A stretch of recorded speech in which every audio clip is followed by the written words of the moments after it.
talking about the sacrifice aspect of the yoga, especially how the sacrifice is based on three specific principles: Nishkama, Sabatva and Kaushalam. And all this must be first turned towards the psychic being and later to the supramental descent. Now this psychic being, in letters on integral yoga, Sri Aurobindo has given a very clear definition of what they are. I am just presenting it.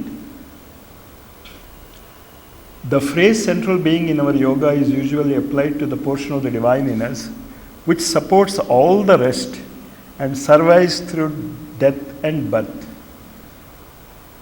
Very clear?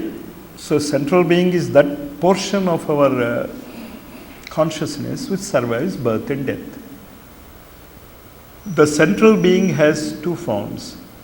Above it is Jivatman, our true being, of which we become aware when the higher self-knowledge comes. So about the Jivatman, we can't now understand. We can understand it only when the higher knowledge comes. And it is above us. Below, it is the psychic being which stands behind mind, body and life. So this much we are very clear. We have a physical body, we have a life, desires and a mind. Behind all these three, the consciousness which is controlling all these three but of which we are not aware is the psychic inner being. We are aware of the outer being, or we can say the surface being, the personality, the Vyaktitva.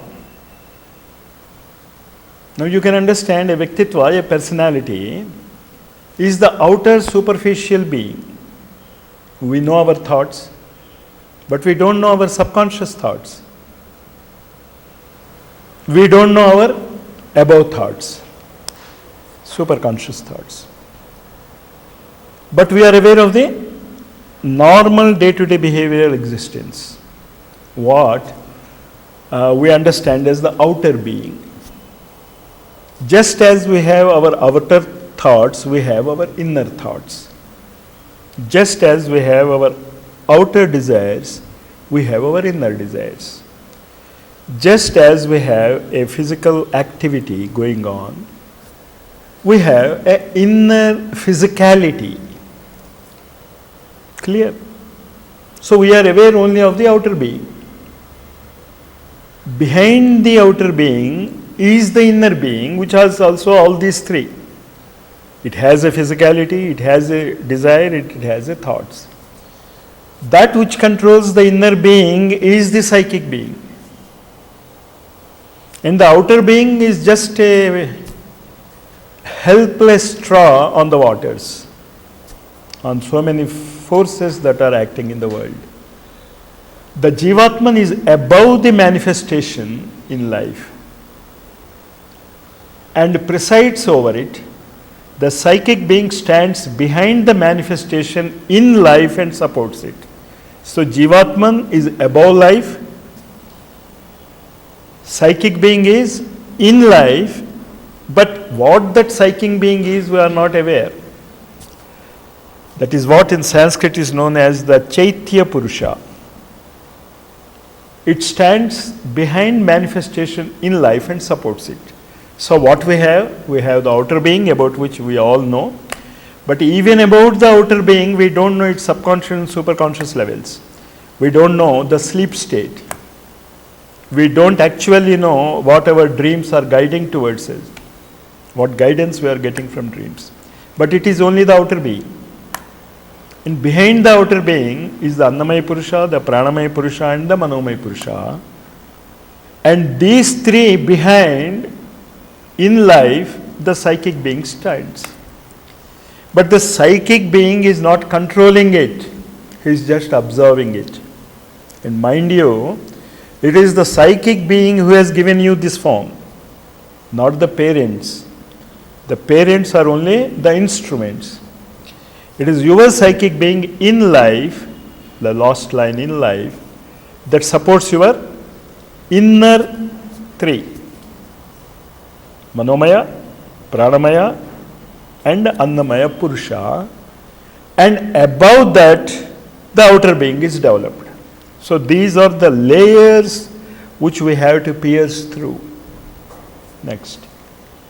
The central being, the Jivatman, which is not born or evolves but presides over the individual birth and evolution, puts forward a representative of himself on each plane of consciousness.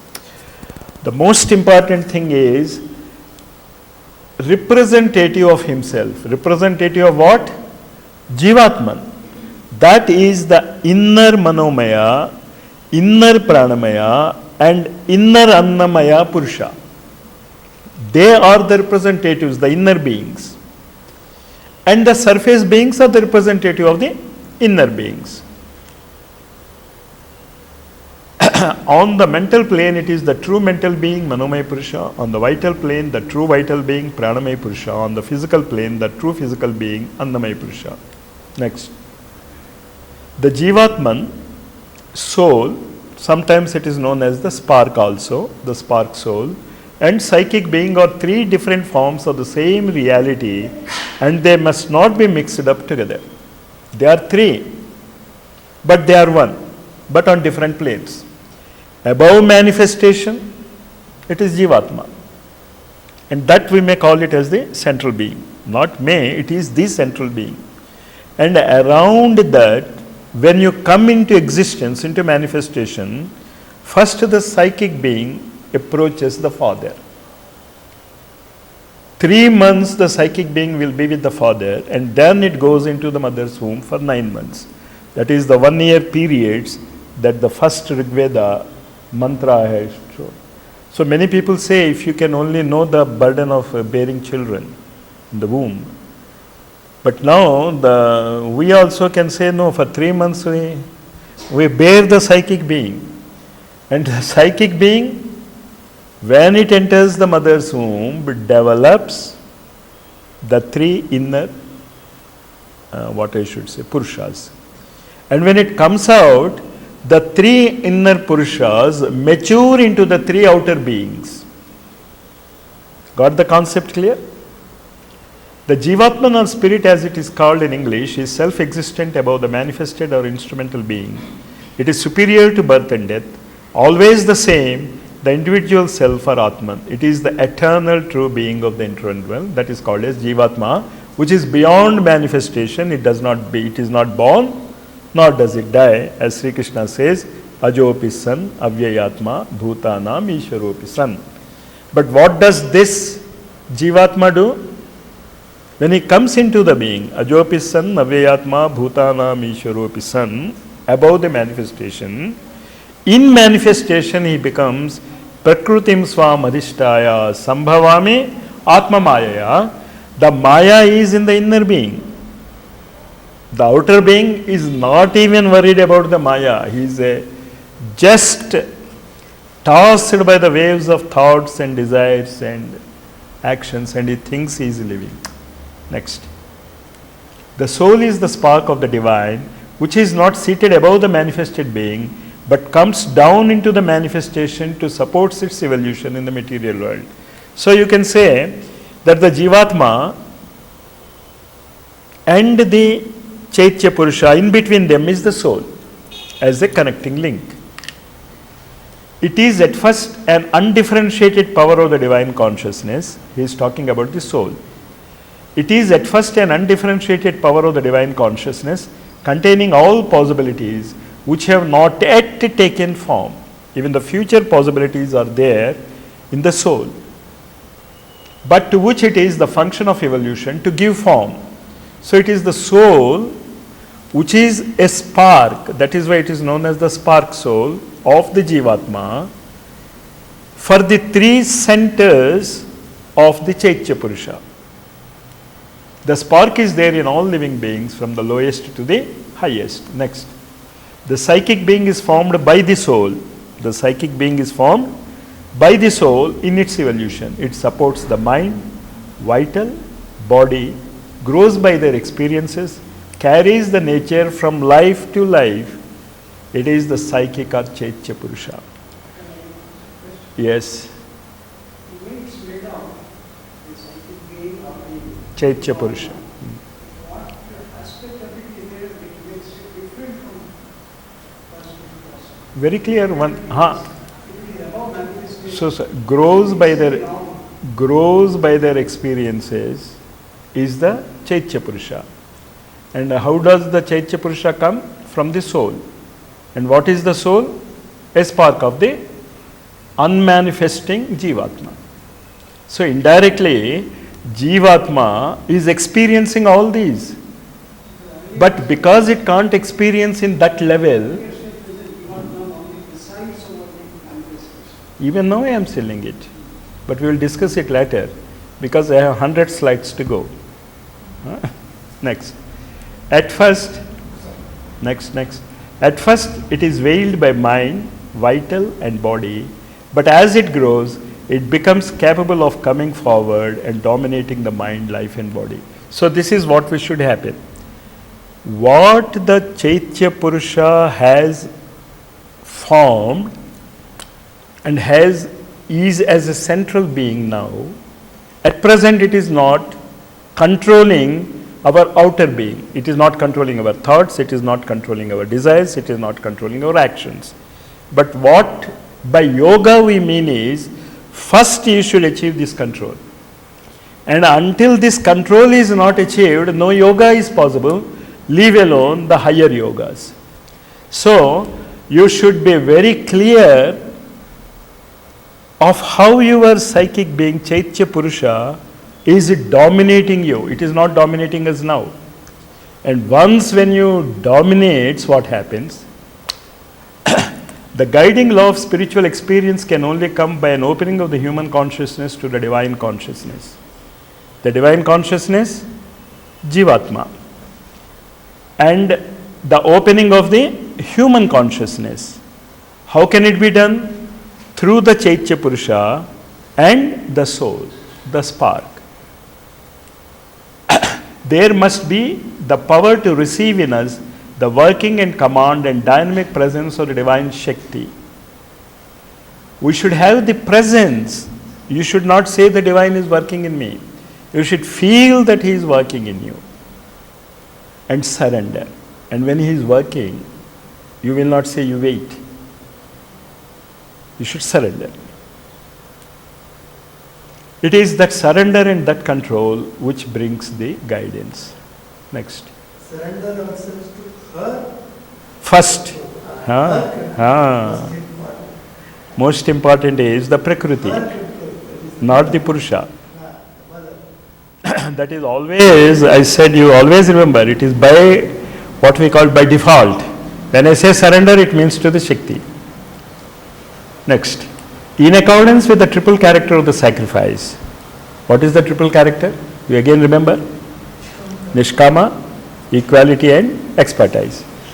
We may divide works too into a triple order. The works of knowledge, Jnana Shakti. The works of love, Kriya Shakti. The works of will in life, Ichha Shakti. And see how this more plastic spiritual rule applies to each province and affects the transition from the lower to the higher nature. Next.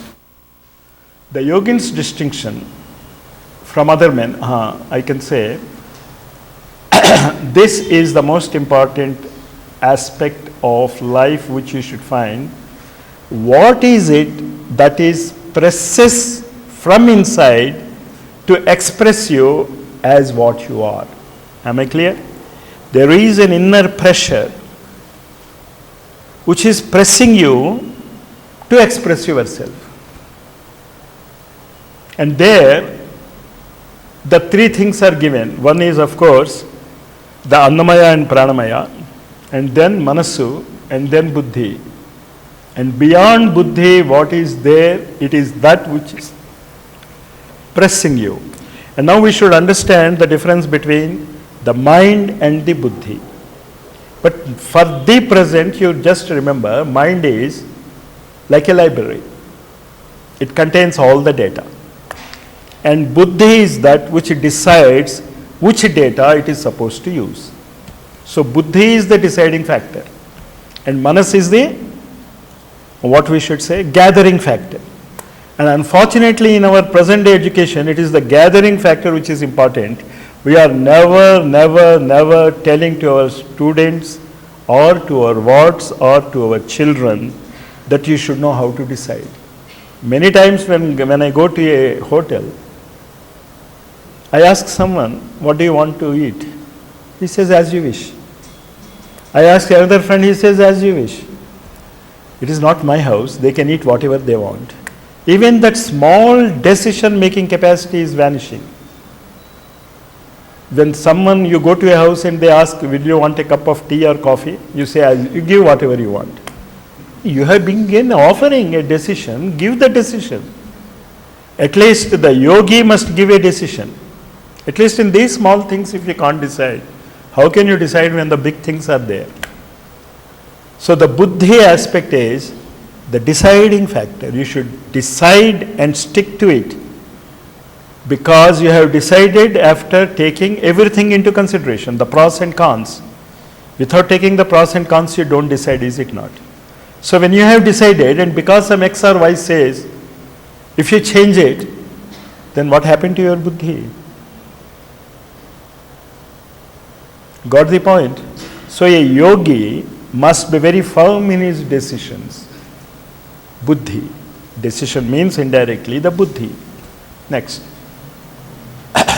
There can be this one, what I have underlined, you try to concentrate, but accept or repel an activity of the mind according to his feeling, insight or experience. Now, the buddhi has to decide. The mind has a lot of gathered information. Then what it has to do, until and unless the inner presence or power of light decides for it and says you do this, until then what you have to do? You accept or repel an activity of the mind according to your own feelings, insight or experience. So never say that I will wait for the intuition to dawn. It won't come like that. But when you are gone deciding, the intuition dawns. That is what exactly scientific life is. What does science do? It goes on experimenting, and while experimenting, it records the experiments, and then it decides what is best in the next experiment, what is best in the next experiment, till it gets the real clear illumination. The illumination, of course, comes from the scientist, also from above. But he prepares himself for the illumination by the actions, by the deciding factor. What do you decide? Whether you are working for the egocentric cause or you are working for the presence. That is where your decision must be motivated. Next. Now, when you are doing these experiments, mind you, it has not dawned you, you don't have an illumined mind, you have just a great gathering of material in your mind, and you are trying your best to your knowledge to live according to the presence as you think. You are not yet aware of the presence. Then what happens? It is possible at any period of the inner spiritual progress that one may experience an extension rather than a restriction of the activities. There may be an opening of new capacities of mental creation and new provinces of knowledge by the miraculous touch of the Yoga Shakti, aesthetic feeling, the power of artistic creation in one field or many fields together, talent or genius of literary expression, a faculty of metaphysical thinking, any power of eye or ear or hand or mind power may awaken where none was apparent before. So your progress in sadhana, even though that illumination is not there, I am not even talking about the super mind or over mind or intuitive mind, I am talking about the illumined mind, just a bit higher than the higher mind. Then also you get all these possibilities of Yoga Shakti. Certainly you will find that there is an expansion of your activities. Now your activities are not limited to your particular chosen field of action. It expands. And this expansion, when it comes, you be sure that you are opening to the higher mind. So these are some indications by which you can know whether you are expanding, or suppose if you are not growing, a restriction is coming in, then be sure that three types of unwanted powers are acting on us: an asura, a pishacha, and a rakshasa.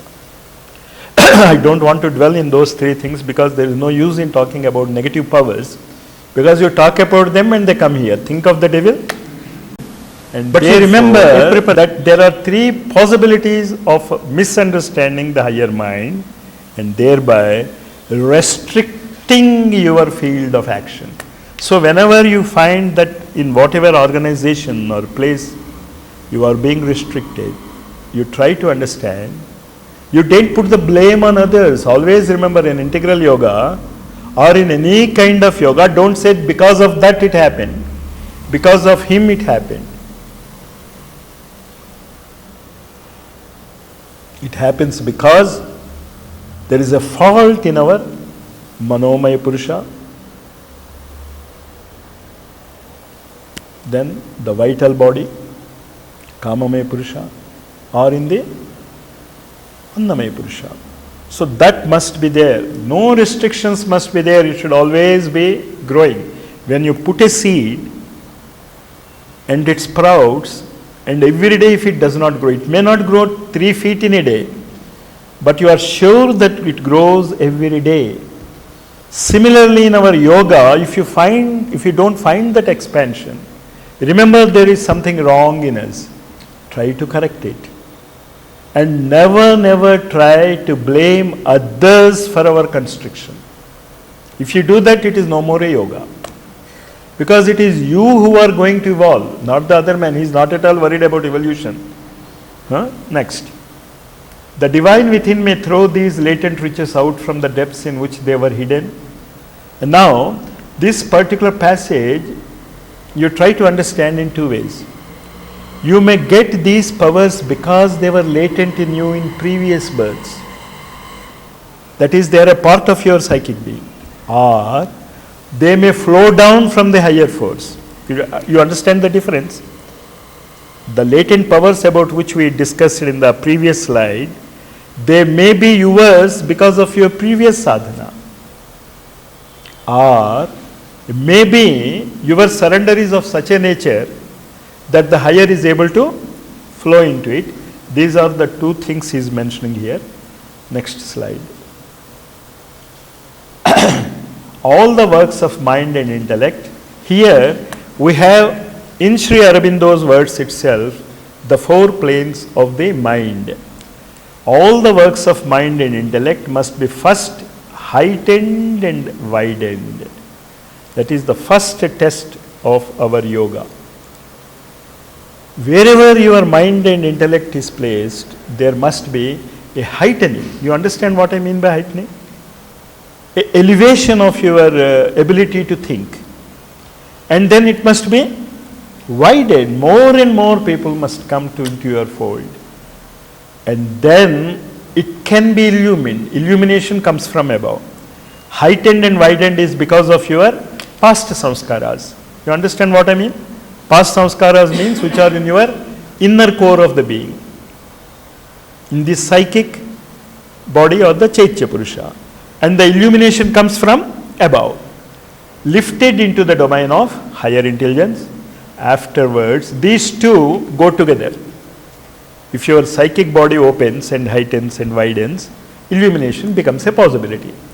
And now afterwards, translated into workings of a greater non-mental intuition. You remember, intuition is non-mental. Therefore, intuition has no logic. Mind thinks in a logical way, in a graded way, in a step-by-step way.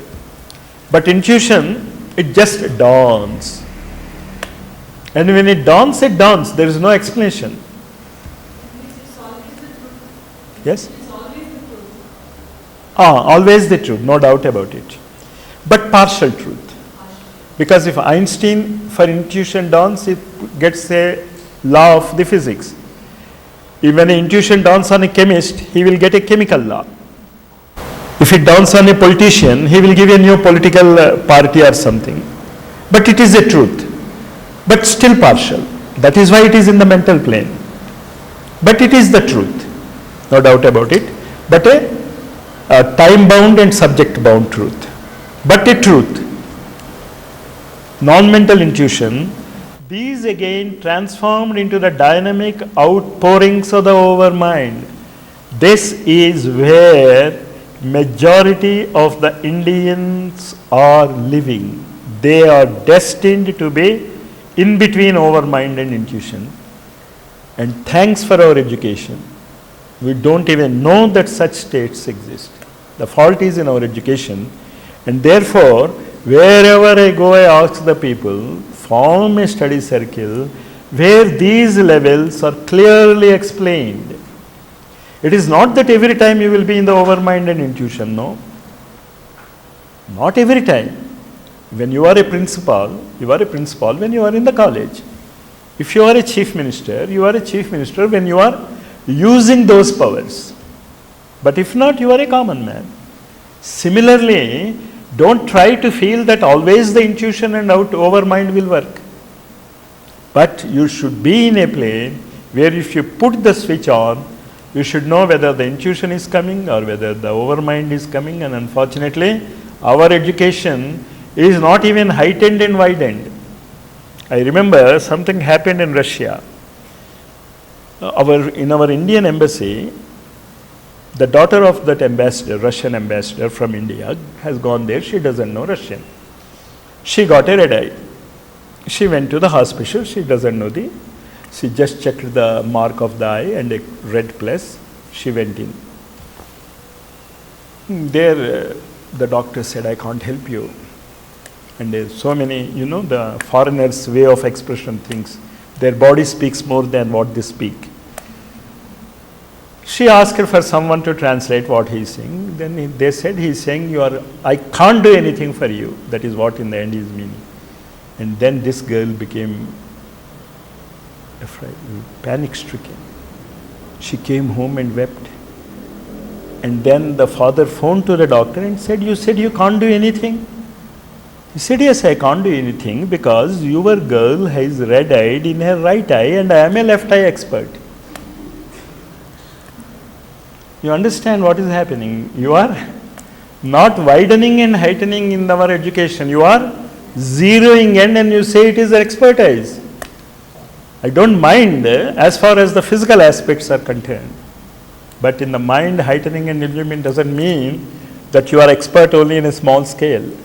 And that is why even an unread, unkept avadhuta can cure diseases which the expert can't cure. Because he is almost in the illumined mind, the avadhuta. He is not in an intuition and overmind, you remember it. But anyway, for us, he is better than the expert doctors. Next. In one of the decisive moments of the integral yoga, this is the most important rule which you should never forget. It is one of the decisive moments of the integral yoga when this psychic being, you understand, that which has created your inner being, the Chaitya Purusha, being liberated, brought out from the veil to the front, can pour the full flood of its divinations, seeings and impulsions on the mind, life and body of the man, and begins to prepare the upbuilding of divinity in earthly nature. So this is the first step which you have to conquer. You always remember, Sri Aurobindo was very, very clear. Yoga means only a fast development, but not jumping the stages. You have to reach every stage, but you can reach every stage if you know that stage very clearly. So our first stage is bringing the psychic being into the forefront. And this is what represented by the entire activities of Sri Ramana Maharshi, the Sachi Bhava. So, the first step in integral yoga is what Sri Ramana Maharshi advised his people to be a witness. You are not the thoughts, you are not the desires, you are not the body. We know clearly about his, especially, you heard about Paul Brunton, any one of you? So if you read Paul Brunton's books, and I advise you to read his book, Hidden Teachings Beyond Yoga, yes. Wonderful book. But that is a elementary basic course in integral yoga, you remind it. Hidden Teaching Beyond Yoga and The Wisdom of the Overself. These are the two books. The Hidden Teaching Beyond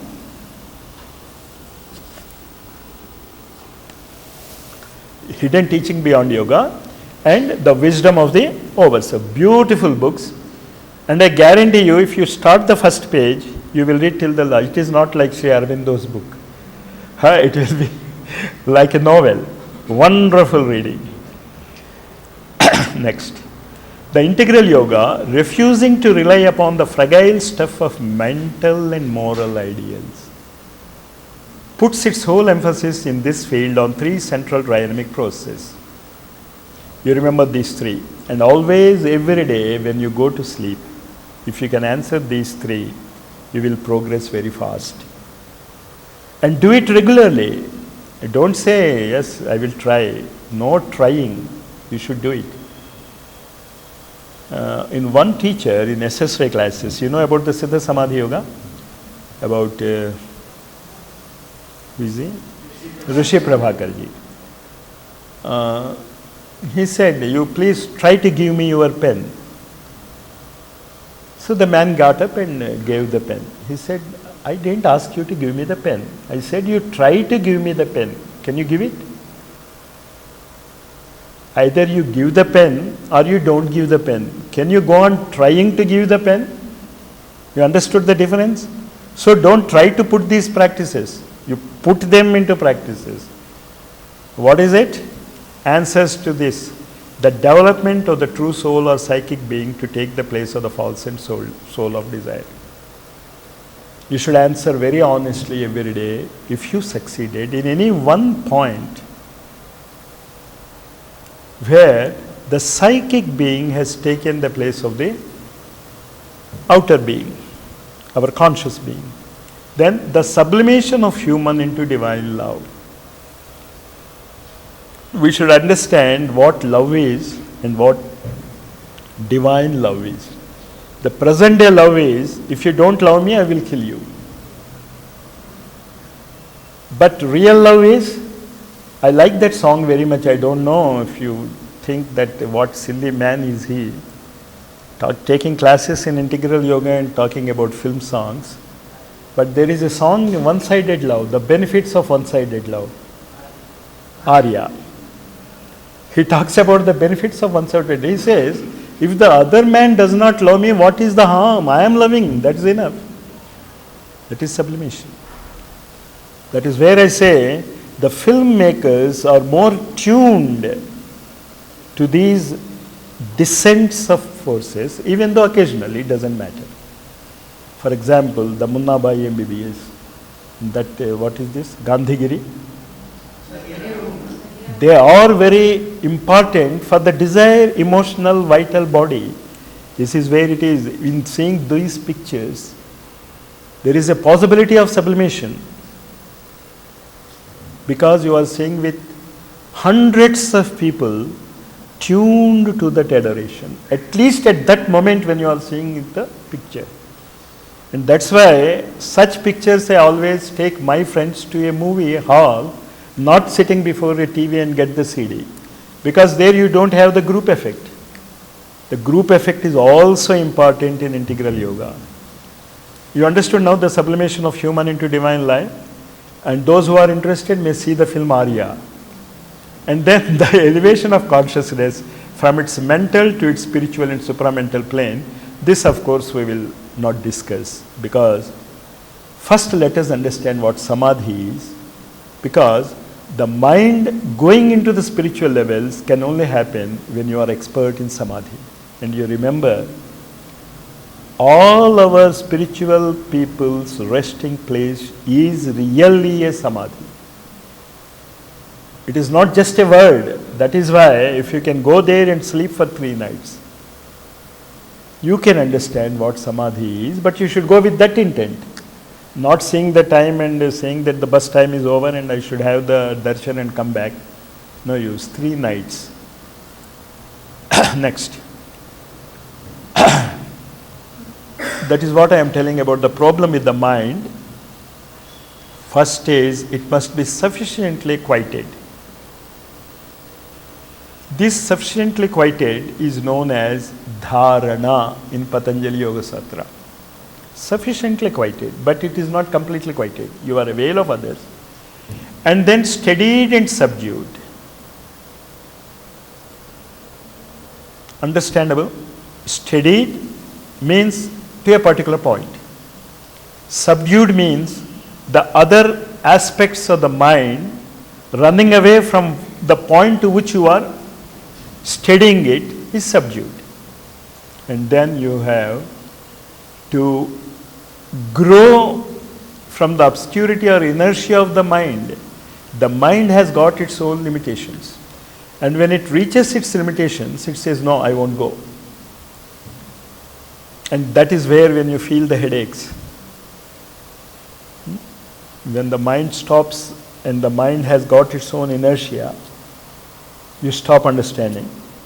And the best way at that time is to go into the divine love. And now probably this also doesn't convey anything. Then Arya, the movie Arya. Now, quieted mind, steadied and subdued mind, which crosses its own inertia. Then that which is hidden, our inmost being, is able to come forward and illumine the rest and take up the lead in the sadhana. And once it takes the lead of the sadhana, you are on the track. Till then, it is you have to suffer, you have to decide, and you have to do the sadhana. And once the psychic being, the Chaitya Purusha, takes up, then you have to do nothing, but you allow him to do. In Sri Aurobindo's life also, he very clearly mentions it. Before he was arrested, he got a very clear order that you leave politics. He didn't leave. Then what did the Chaitya Purusha do? Jailed him. And then he understood, and then he came back to Pondicherry and stayed there for 40 years. But he did something very worthwhile, but I am trying to make you understand how the guidance comes and how you may miss it. And generally, we always miss it. Next. But the most intimate character of the psychic is its pressure towards the divine through a sacred love, joy and oneness. So if you can develop these 3 qualities, love, joy and oneness, you are developing the characteristics of the psychic. But what these lines mean is, whether you know or not, every human individual is being pressed by the psychic being to go towards his guru. That is where I told you in Siddhi Sai's life, so many people were influenced even before knew about Sai to come to him. And then our being in this class is certainly of a higher nature than those who are coming to Sai. I am not criticizing Sai, but I am telling you the difference between Sai devotees and us in a positive sense. If it brings your egoism, then be careful. You go down below the Sai sadhakas. Next. Ascent of sacrifice, the works of love, the works of life. The first ascent you understood, the Chaitya Purusha must dominate. That is the first ascent of the sacrifice. What type of sacrifice? These 3 types of works, Nishkama Karma, Samatva and Kaushala. These must be offered so that the psychic being comes forward. The first ascent is over. Now the second ascent. It is therefore through the sacrifice of love, works and knowledge that the psychic being, as the leader and priest of the sacrifice, that life itself can be transformed into its own true spiritual figure.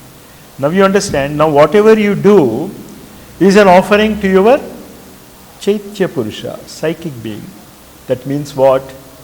Whatever you are doing is completely controlled by Chaitya Purusha. Then whatever you do is an offering to him. Now whatever we are doing now is an offering to our false ego. It is our false ego which is taking the responsibilities of what we are doing. But when the first ascent is over, it is the Chaitya Purusha, the psychic being, who will take the responsibilities. That means what? Whatever you are doing, thinking or desiring is an offering, is a sacrifice to the Chaitya Purusha. Now what is going to happen? Next. All love is adoration. Now we have finished about the works and the knowledge aspect of it.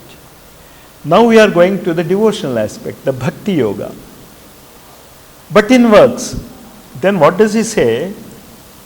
Though beautiful adjectives, through the poverty of the right and the smallness of its issues, we pray, but what is actually our prayer? It is a poverty of our rights.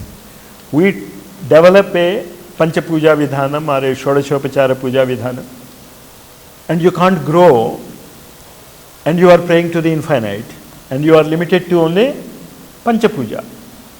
Poverty of, am I able to make you clear what I mean by the poverty? For prayer, there are infinite ways, especially when you read the mother's prayers and meditations, you will understand the real prayer. But the outer being's poverty of the right and the smallness of the issues, even still, all worship, whether it is small or great, for the psychic being to come down. So don't stop your pujas, change your attitude towards them. And if you stop it, everything is gone. Next.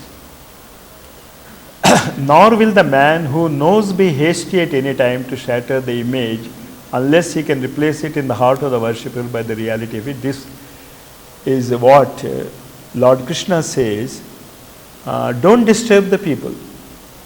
You follow what is being done by the people until you give them a reality. You say all this puja is worship, all this power is worship, is nonsensical. But you can't give them an ideal. Then you are saying this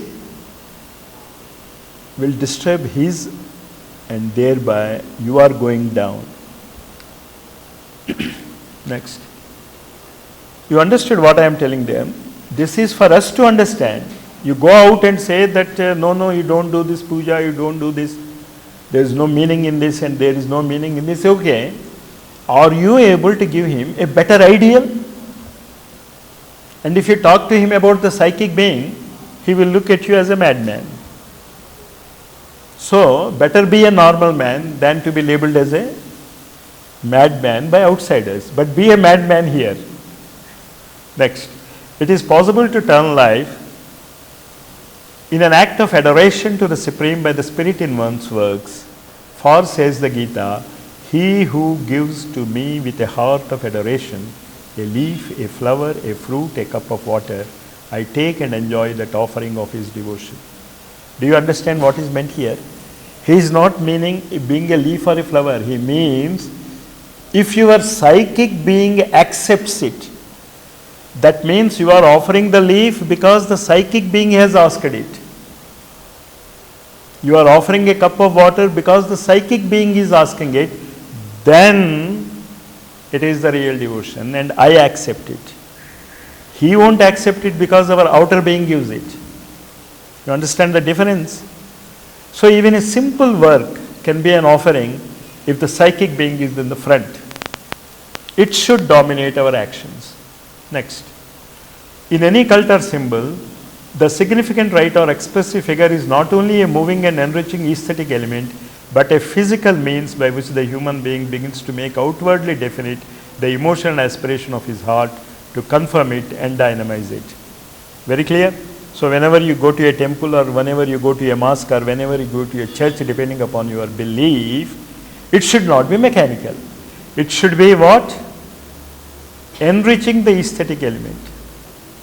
But few can dispense with the support of outward symbols.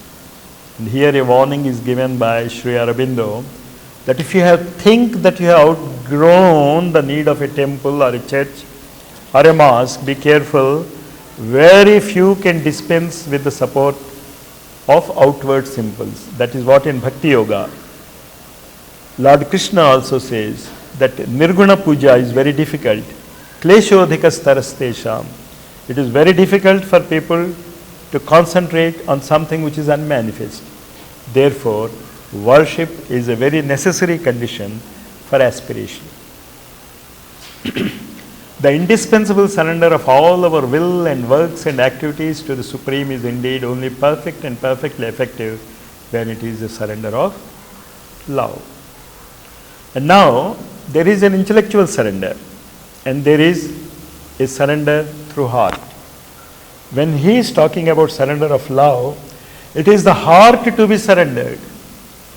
What now we are able to do is a partial surrender of the intellect, that yes, there is something there. But the love towards it is not there. And how to develop love? Easiest way I told you, mother here, the presence of mother. Next.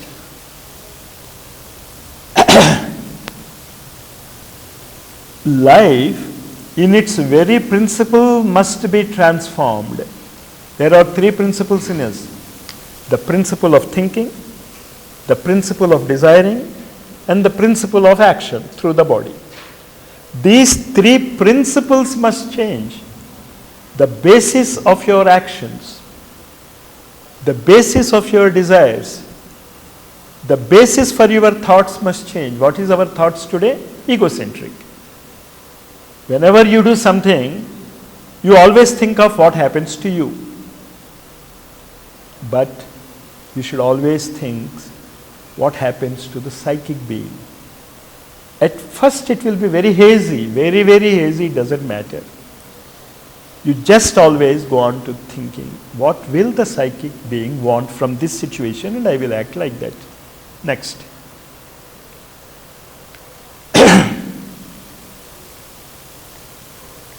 The conversion made and completely made. The conversion from the outer being into the inner being, the psychic being coming into the forefront. For first, life as it is a movement of desire, and it has built in us as its center a desire soul, which refers to itself all the motions of the life and puts in them its own troubled hue and pain of the ignorant, half-lit, baffled endeavor. So this is what our external desire mind says. For a divine being, desire must be abolished and replaced by purer and firmer motive power. The tormented soul of desire dissolved, and instead there must emerge the calm, strength, happiness. Next. Of a true vital being now concealed within us. Indirectly he is again talking about Nishkama Karma Yoga. Life as it is driven or led partly by the impulse of the life force, partly by the mind, which is mostly a servant and abettor of the ignorant life impulse. Clear? What we are doing now, we are not ignorant of the cosmic forces. We are only knowledgeable for day to day, for today's effects of what we are doing. But in part also, it's uneasy and not too luminous or competent guide and mentor for a divine life. The mind and the life impulse must cease to be anything but instruments. So this is the crux of what Sri Aurobindo always drives you. The body must be an instrument. The vital body must be an instrument. The mental body must be an instrument without its own choosings. It should not choose anything. It should be only an instrument of what? The psychic being.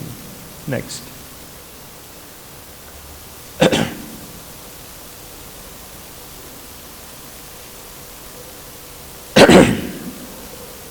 How do you know that once you have started all these things and writing, do you remember I asked you to write a diary?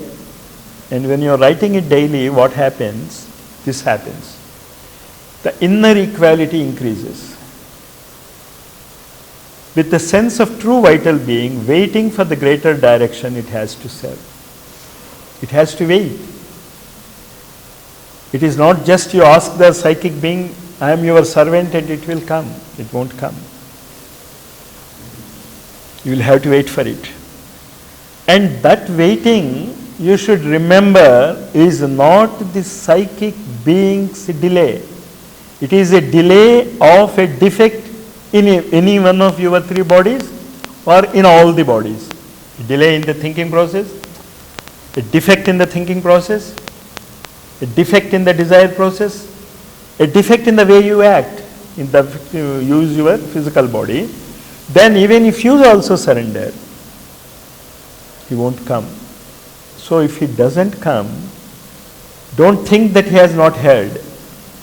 He has heard. Even before you have this inspiration now, he has been preparing you from thousands of years for this aspiration. So it is he who is preparing you. So don't think he is not hearing you. The only thing is, instead of blaming him, the God, for our situations, you try to find out the defects in our three bodies. Next. A little of the divine person may reveal itself in some light, power, bliss, love out of the infinite. This may be a momentary revelation, a flash or a brief-lived gleam that soon withdraws and waits for the preparation of the nature. Just as I was explaining to you, it may come like a burst, shows you the way, and then it's gone, but you know it is coming from that direction. A long and large and comprehensive working will then have begun, sometimes luminous or intense, sometimes slow and obscure. I would like that Sri Aurobindo must have written many times. Many times, slow and obscure. He said only sometimes. Many times, our approach towards the psychic being is slow and obscure. But sometimes, it is very luminous or intense. And you remember, whenever you are near his samadhi, and that samadhi doesn't mean Sri Aurobindo Ashram at Pondicherry, your heart, if you can pull him. He's always there, the only thing is you will have to tune to him. And naturally, the best place to tuning will be where his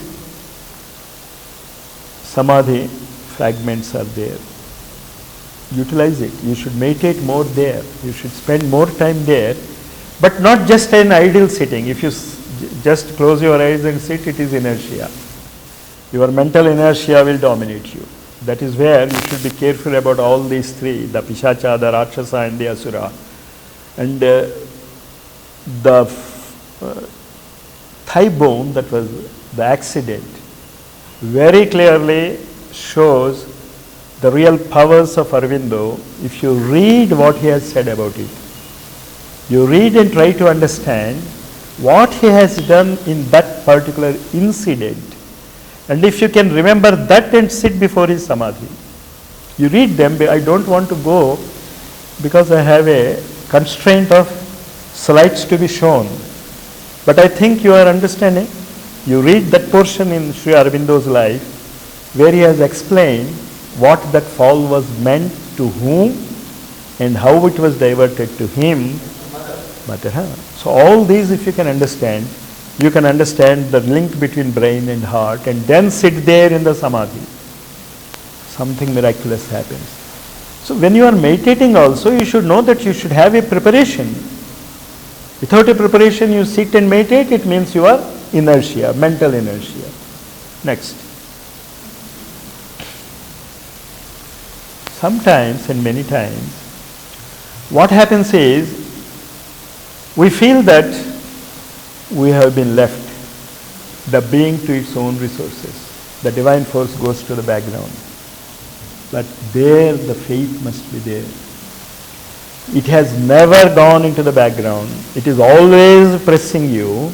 It is our physical inertia which feels like that. So don't worry how you feel, whether you are in an exalted mood or you feel tired.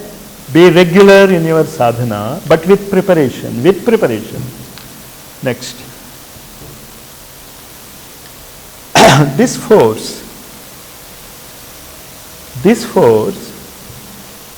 cannot be a smooth and even process. You remember that. So you don't have a straight, steady growth. It will always be ups and downs. Maybe you think about the downs more because you are not aware of the ups. The ups are always there. Have faith in that. Next. This is the most important part. The descent can happen only when a nature is prepared and conditioned for its complete rule and its all-compassing presence. So first, your thoughts must be able to bear those noble thoughts. Yesterday or 2-3 days back, I was seeing the film Sardar Vallabhbhai Patel of Gujarat, not of Andhra. Sardar Vallabhbhai Patel of Andhra is sitting there. And there is a discussion of who will rule the country. Gandhi says, leave it to Jinnah. Leave it to Jinnah. They say, no, you are a Mahatma, you can do it. We can't do it. Had they done that then, what would have happened, we don't know. Because even now when I say these things, our egoistic... Huh? Freedom struggle. They said Jinnah. Gandhi said, let Jinnah rule, the Muslim will rule, we will serve the country. They say all in one tone, you are a Mahatma. Thereby accepting they are not Mahatmas, they are egocentric forces. And I don't know what would have happened. I am just seeing and saying, a nature prepared those noble souls who worked for the freedom of the country. Their nature was not yet prepared and conditioned. And even when Sri Aurobindo says that if the independence of India is not without Pakistan, then what may happen? India may again become a slave country. And we who read his messages, can't we move to his spirit? He is warning it. And you say Aurobindo will do it. If Sri Aurobindo could have done it, he would have done it already, he will not wait for you. You have to change. A nature prepared and conditioned must be ours before that supramental descent can happen. How, I don't know, because he said integral yoga, after the psychic being comes into the front, has to be an individualized yoga. So we stop here. Not bad. We are covering fast. Jai Gurudev.